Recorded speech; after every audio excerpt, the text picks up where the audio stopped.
The Gobierno Project is an interactive theatrical performance that gives audiences the opportunity to create their ideal government, reimagine and design cities, propose new governmental policies and laws,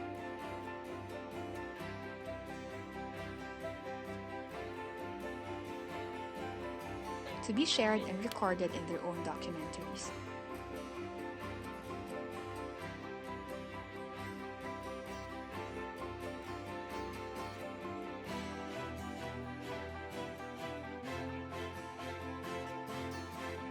Through this project, we wanted to bring people together in a safe space where people can share their concerns and raise important issues regarding their country, as well as share their hopes for the future, imagine possibilities, and accomplish more as a collective rather than individually.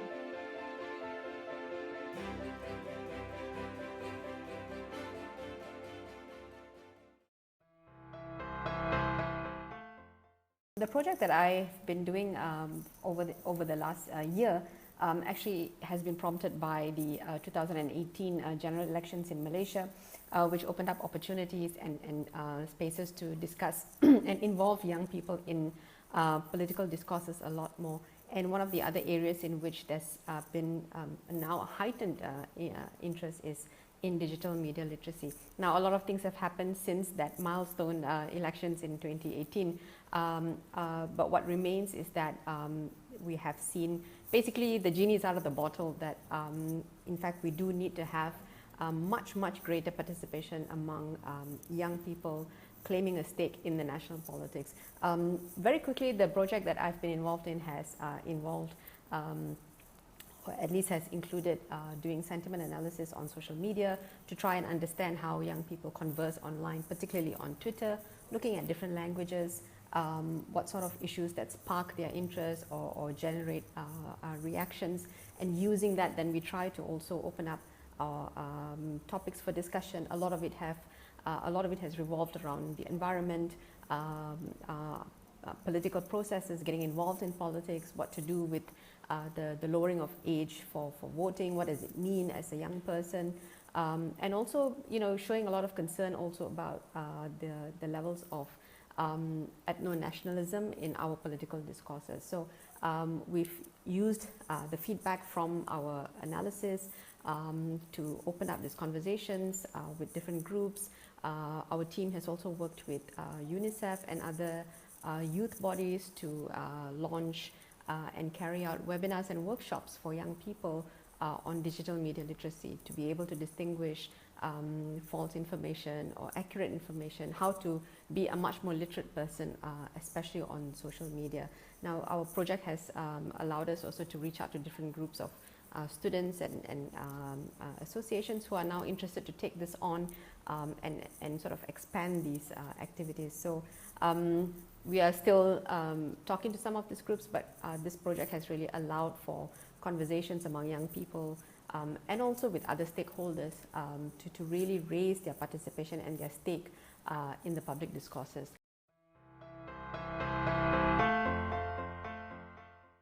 For this project, I decided to come out with a series of videos explaining the inner workings at the Philippine House of Representatives.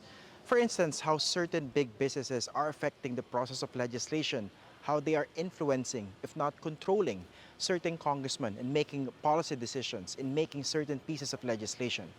Also, some of the episodes were devoted to explaining the basic responsibilities of a member of Congress here in the Philippines.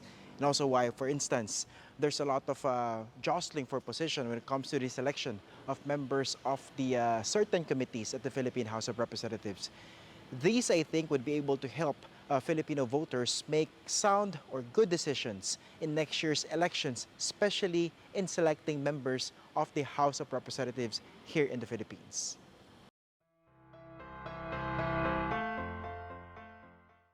Big tech companies incentivize higher engagement to collect and provide as much data about their users to advertisers. So what happens when the likes of Amazon, Apple, Facebook, or Google know about us and our interests? Well, we receive ads and postings that accurately reflect our interests.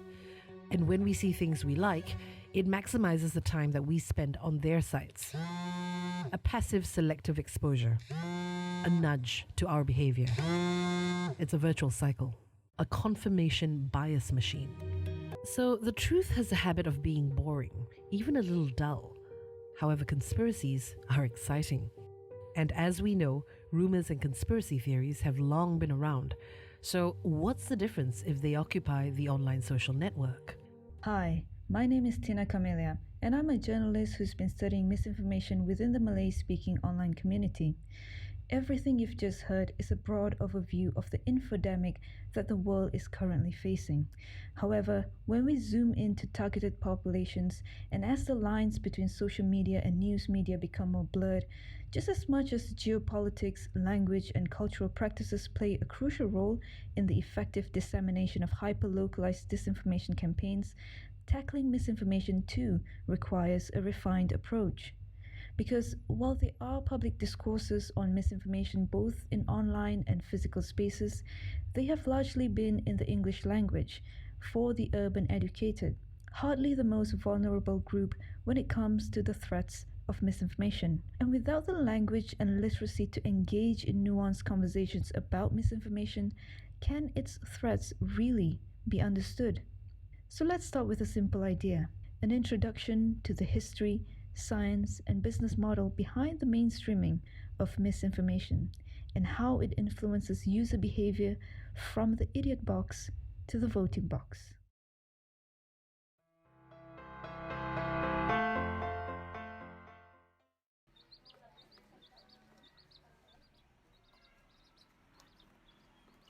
In May 2016, Rodrigo Duterte, then mayor of Davao City, won a landslide victory in the Philippine presidential elections on a campaign centered on eradicating drugs and criminality in the country, a goal that the president maintains must be achieved even if authorities resort to violence.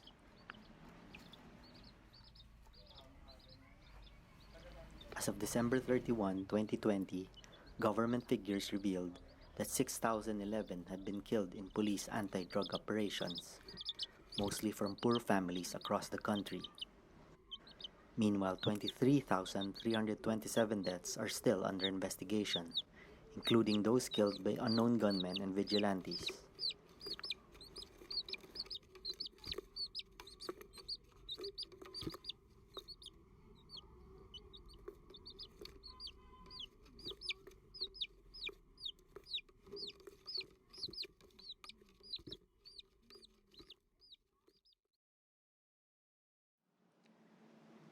The victims do not end here.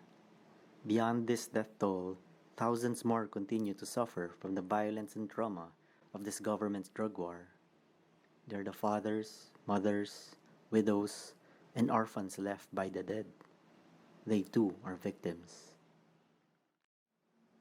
For the past few years, I have witnessed these families grapple with grief amid poverty, all while desperately seeking for justice. Many of them are mothers who lost their sons, women who now share a common cause. I've seen how violence and death change the life of a child. It is always abrupt. How their innocence is swallowed by fear and darkness. Grief is insurmountable for many of them, and it spills into their words and games, their dreams and nightmares.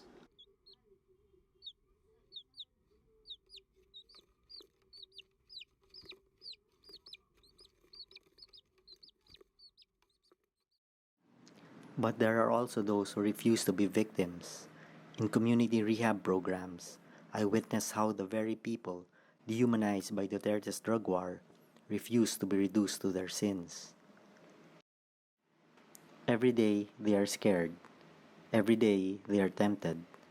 But they are not just victims anymore, but survivors.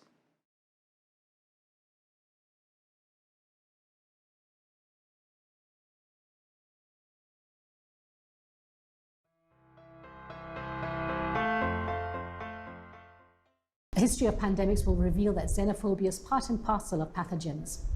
Organizations who had long worked on migrant issues were divided as to the cause. Some felt it was the work of government cyber troopers. set out to create a common enemy and unify the public against them. Others felt it was latent Malaysian racism. The government, however, was high-handed in the treatment of undocumented workers, rounding them up in army trucks and sending them to detention centers. Images of barbed wire, of crying women being herded onto trucks, and children as young as 5 years old in handcuffs spread quickly, despite efforts by the FRU to intimidate journalists. Foreign news agencies were accused of spreading lies about the treatment of undocumented migrants. Malaysians became deeply divided by these reports, and ugly xenophobia reached its apex, with activists receiving hate messages and threats. Some argue that kita jaga kita should be kita jaga semua, asking that we take care not just of each other, but of everyone. The pandemic was bigger than all of us. Activists and artists worked together for several days of art and activism to celebrate the humanity of migrants under the banner Migrant Juga Manusia. The Migrant Juga Manusia hashtag trended on Twitter, but the migrant issue continued to divide and continues to divide people even today. The Refugee Festival, an annual festival that hasn't been in place since 2017, went online, but the organizers felt that many refugees did not want to participate for fear of repercussions. An Al Jazeera report on the treatment of migrant workers sent the government and half the population into a bitter frenzy. It became a country deeply divided. What was clear was that 60 years of race-based politics was translating itself into anti-foreigner sentiment. My theatre company did a Zoom production of a play called Tara, a play that deals with race relations in Malaysia. In the play, 4 young friends of different backgrounds quickly become divided along racial lines. All it took was for one incident to split the friends and bring racial inequalities and a history of racial hurt and fear to the surface. If everyone is a pendatang or immigrant, asks one of the characters, then who is the tuan rumah? Who is the master of the house? All these anti-immigrant sentiments brought into focus our cultural baggage of deeply embedded racialized discourse and politics.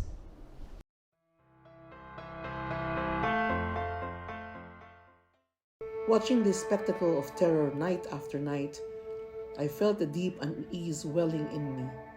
Why wasn't I feeling anything? What happened to my conscience, my capacity to feel? As an artist whose lifeblood is built on empathy and engagement, I feared that my very heart had deserted me. I had to do something. Maybe it was despair, maybe I was desensitized, but whatever the reason for that gaping emptiness I felt, I knew I had to confront it and find my center again. Of course, what can I do but turn to art?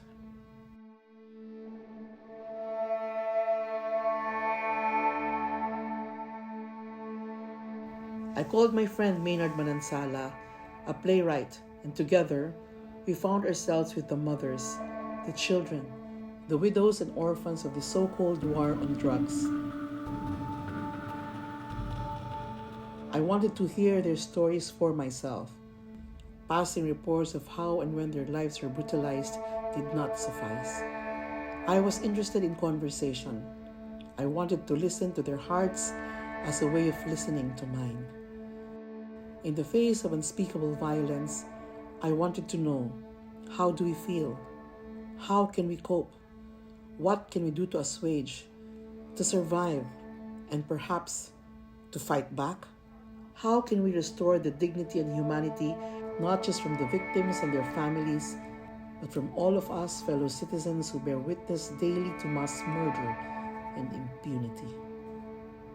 Slowly, I realized if I can bring these conversations to more people who are willing to share that transformative experience, then there in that process is my living, loving heart as an artist. Surrender, surrender, tajak, tajak, surrender, surrender, tajak, tajak. True enough, as we translated these stories into narratives and performances, I felt myself transformed into a medium, inhabited by the stories of all those who can barely carry the burden of what they had to go through. Una nilang binaril si Papa. Hinarangan ko naman si Mama ko eh. Kaya lang tinulak ako ng isang lalaki. On the stage of Taupo, only one body is visible, mine. But it is not just me who is speaking. In the play, and now in this film, you will hear the anguished hearts of a whole country, my own included.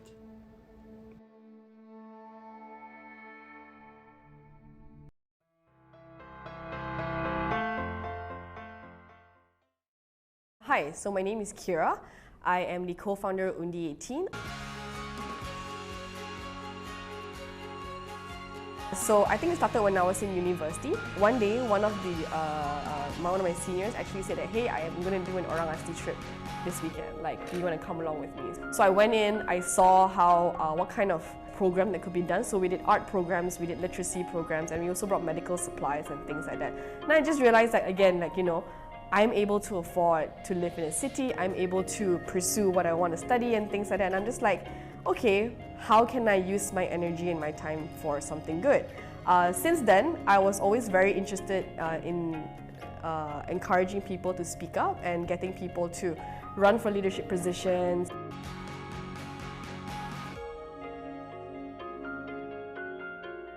Tarma and I were in a student organization called the Malaysian Students Global Alliance. Tarma is my co-founder.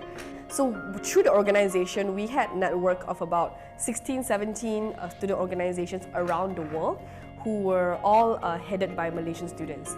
With that said, we came up with a sort of a memorandum to ask the then Prime Minister to consider lowering the voting age, and we got the support of 16 student organizations and youth organizations to also put their name on it.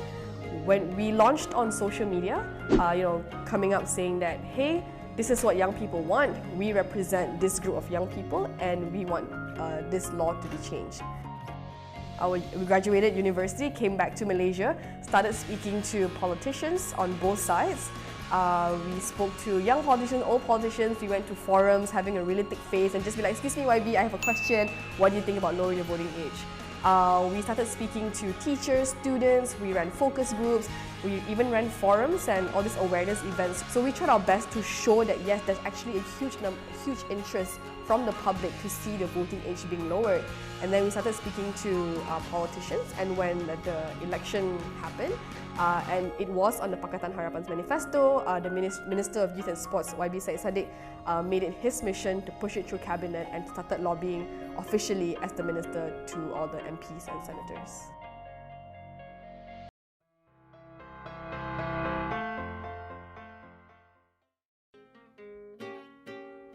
Comunidad Bangsasalam Project is a project that aims to educate, facilitate, and organize community to a shared performance to have a culture of peace.